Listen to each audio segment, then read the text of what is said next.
Hey y'all, and happy June. It's June 2024. It's my birthday month. We are in Gemini season, and I'm running a little late behind this month. I had some family stuff come up, and I was unable to get my reading video done by the 1st, so I'm a little late. So what I'm going to do today is we're still in the beginning of the month, and I'm just going to do a reading here at the beginning of the month rather than do another one on the new moon. I think what I'll try to do on the new moon is maybe share some astrological information about like what's happening in the sky. You may be wondering about the tiara. I just realized. Okay. So when I was doing my research for the Empress star crown, I wanted to wear one in the video, and I wanted to wear one in like social media stuff to like promote the blog and the video, and I tried to make one, and that didn't work out very well, and I couldn't find an actual crown that looks like the one in the Empress card. But what I found was this company that makes tarot-inspired tiaras. So this is actually the one for the High Priestess, but I liked it. The one for the Empress they made very floral, makes sense. But I liked it because I felt like it fit really well. The High Priestess card is like the seer card. So I went with that. And if you disregard the fact that since this star is different from the rest, there are actually 12 stars. It does differ again that these are 12 5-pointed stars. Hers are 12 6-pointed stars. And then here we have the 6-pointed star, which again stands for like that marriage of opposites. But I thought it'd be, it wasn't super expensive, and I'll share the link to their set in case anybody wants one. But I was like, okay, great. I bought this for like a couple of social media posts, and now what? So, I plan on wearing it to every Renaissance festival I go to and for Halloween, but I also thought, hey, why not? It's my birthday month. Why not? So we're just going to get into the June reading. This is going to be a general reading, so take what resonates, leave what doesn't, and some things might speak more to you than what I say. If something has like a special significance for you, that means something, so trust your intuition as much as you're trusting my intuition. So I want to say thank you and welcome to Haley, our new patron here on Patreon. I am so thrilled to have you. You are joining the wonderful Bill and the beautiful Kim. And so I'm so excited that our tarot community is growing. Thank you so much. All right, guys. And so this is something I'm learning to accept as part of my role, is that sometimes I'm delivering news that isn't what we want to hear. So for June, we've got some stormy weather coming ahead. We're going to have to just kind of like, think about in the old days, like look at the way she depicted this ship. And so we're looking at those early days of sailing or exploring, not really the early days of sailing, because that went back way further than, transatlantic sailing. So, but when I see this, that's exactly what I'm thinking of, is like that time period with the age of exploration, using those tools, and then therefore they encounter storm, and really they have to just ride it out. That's what's coming. So, June, it looks like, will maybe bring us some not so easy times. So let's see what the tarot says about that. What to do with that information. Well, first thing that popped out was the Death card. So these not so easy times are going to bring us something that essentially ends. Feels like an ending. It could be a spiritual ending, an emotional. It could be a healing of a wound that is particularly painful. Guys, June's going to be rough. June's bringing change. June's bringing change and some disruption. So what we're having change. It doesn't even necessarily mean like horrible, terrible things are going to happen. This could be just in general, like disruption to your routine, which makes sense. I mean, if you're a parent, your kids are home from school, disruption to your routine, right? You got to figure, now you're taking them to camp, or, you're taking time off work. If you are not a parent, it's still the weather change. It's still tourist season. It's still traveling. Things like that. So like in general, I mean, and then astrologically speaking, we are talking about Gemini season, which is the air. So Tower is very much related to fire and air. Okay. And especially in this one being a tornado, the Dorothy's tornado that is representing the Tower, we have the fire and the air. Okay. And that's a lot of like, and it's mutable. We're in the mutable air sign. And so it's a lot of like going with the flow. It's a lot of this is mutable. This is what mutable does. Okay. And mutable air. All right. It's not grounded. All right, so this season in general is not a very grounded season. So you're going to want to find what grounds you and do it. You're probably in a stage right now of feeling like you've made some progress. And just as you were like realizing, okay, I've made some progress, like you've already maybe had some change.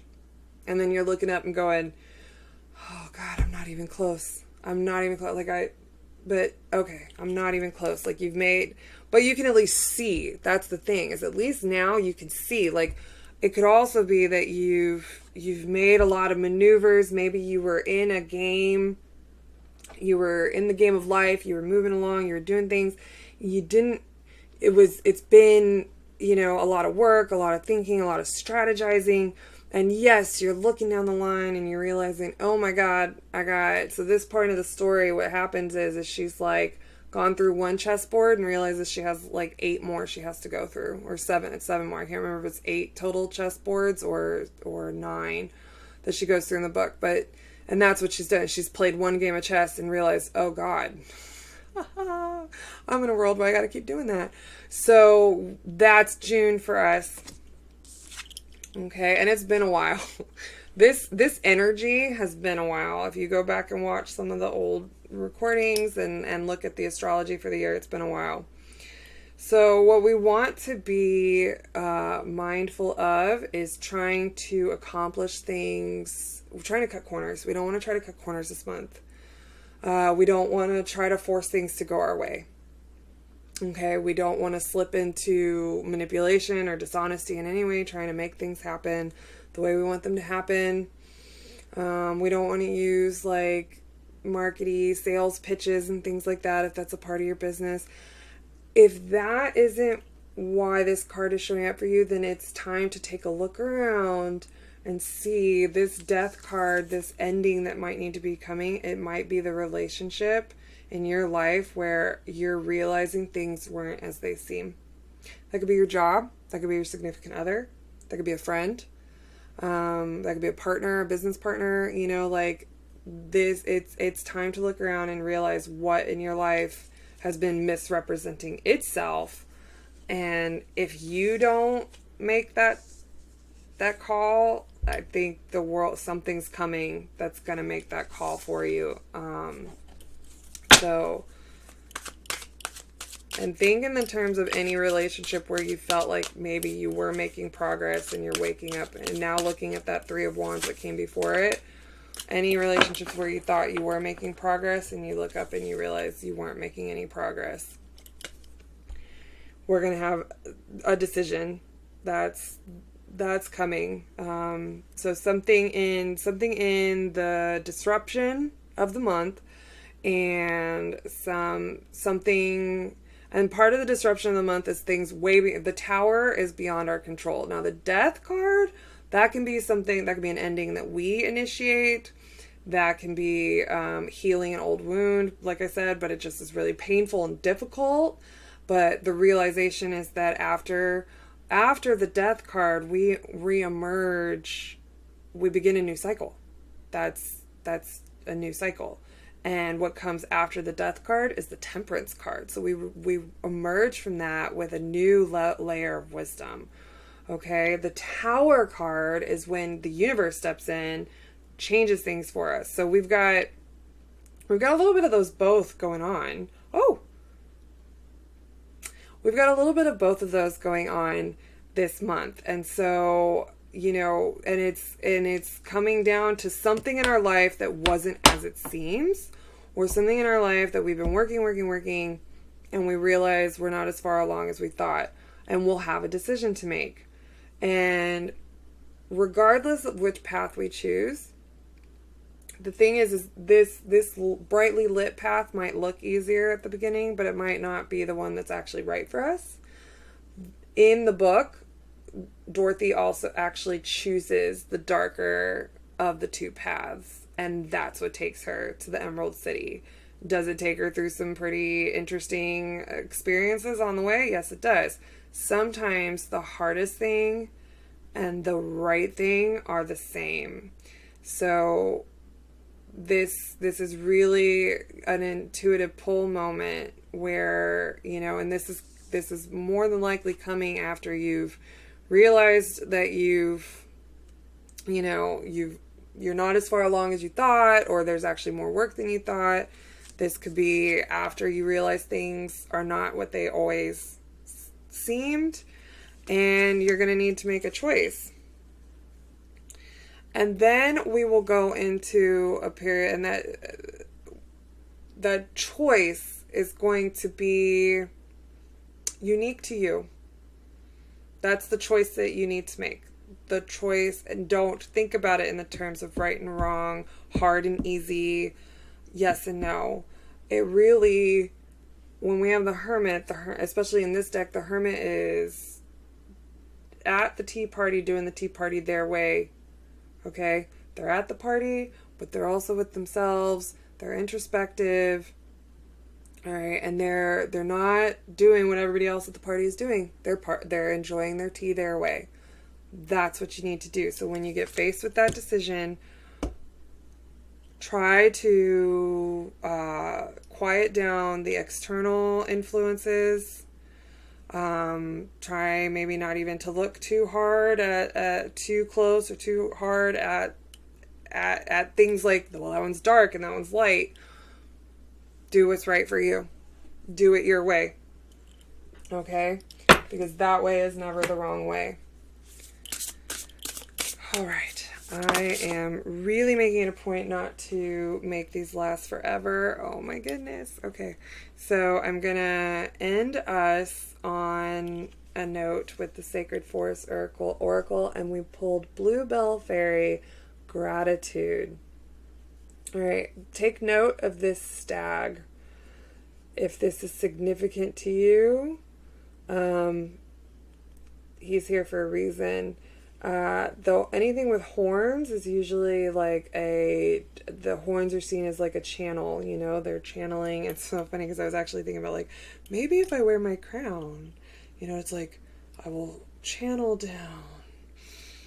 But anyways, okay.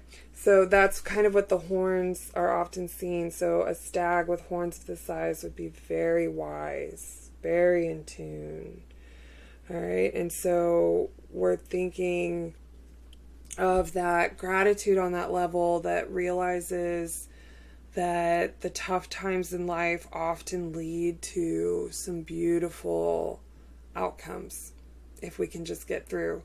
So coming back and look at the colors. Look at how these two tie together. Okay. And actually, if you look at the coloring, we've got the slightest bit of like purple in that tornado.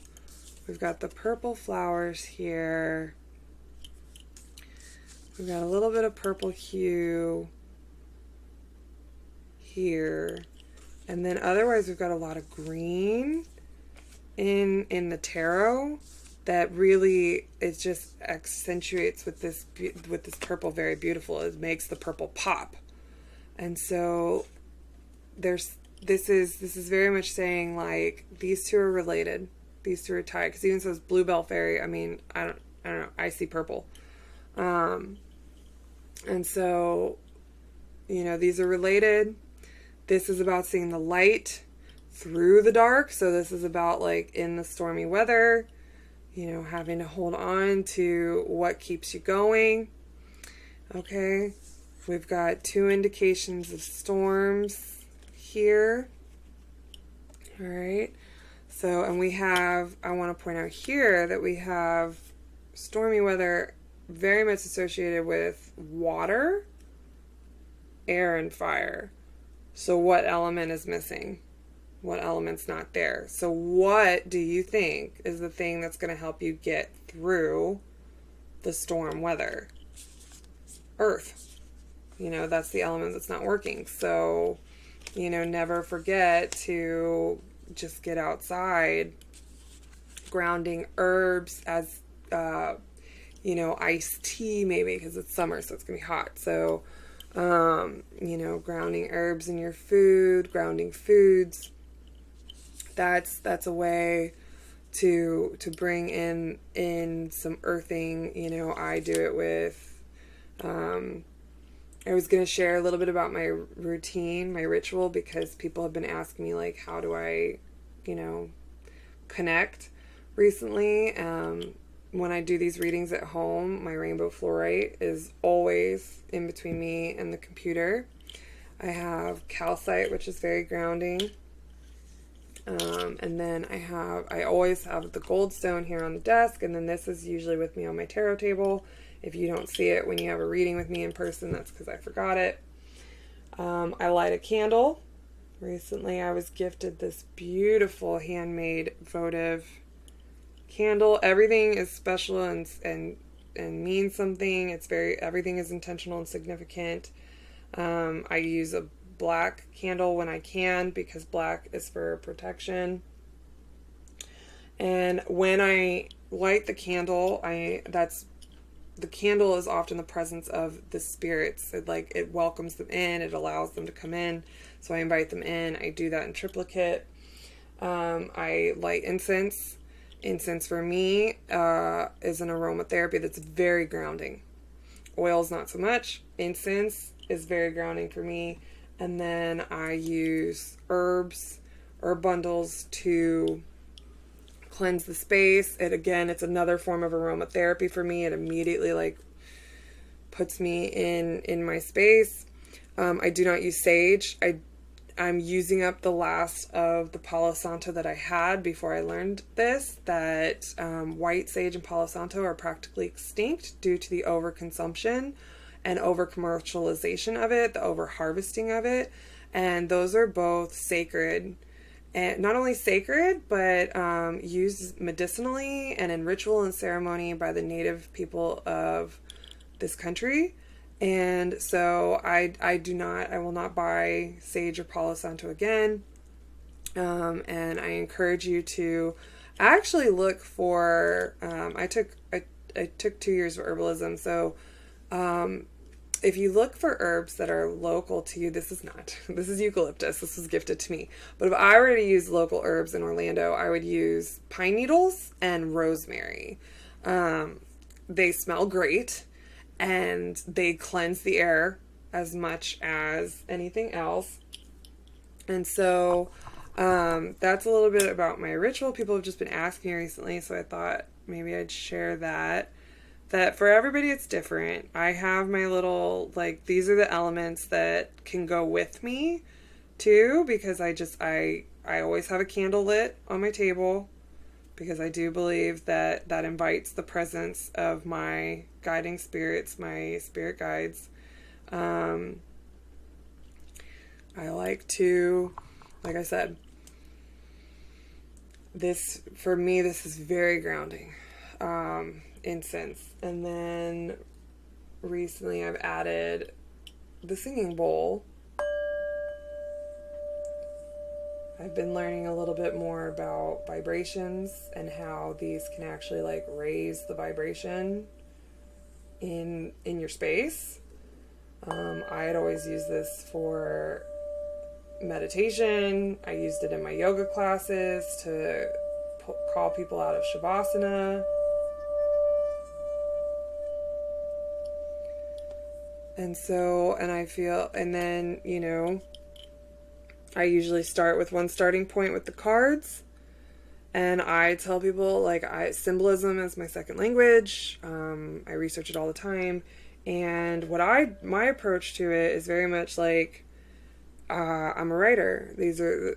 I'm a storyteller. That's how I feel about it. I'm a storyteller.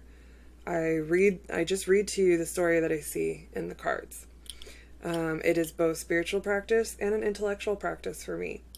Intuitive and intellectual. So that was a little bit more in case you were interested. Like I said, a lot of people have asked me recently, if you've made it this far with me.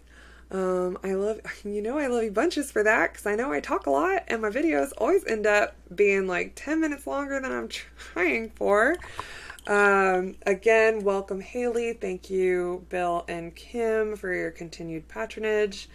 And if you know anybody who'd be interested in having access to free tarot resources and joining a tarot community and learning a little bit more about tarot, I'm going to be expanding the topics to be more centered around soul signs and symbols, is what I've decided to call them.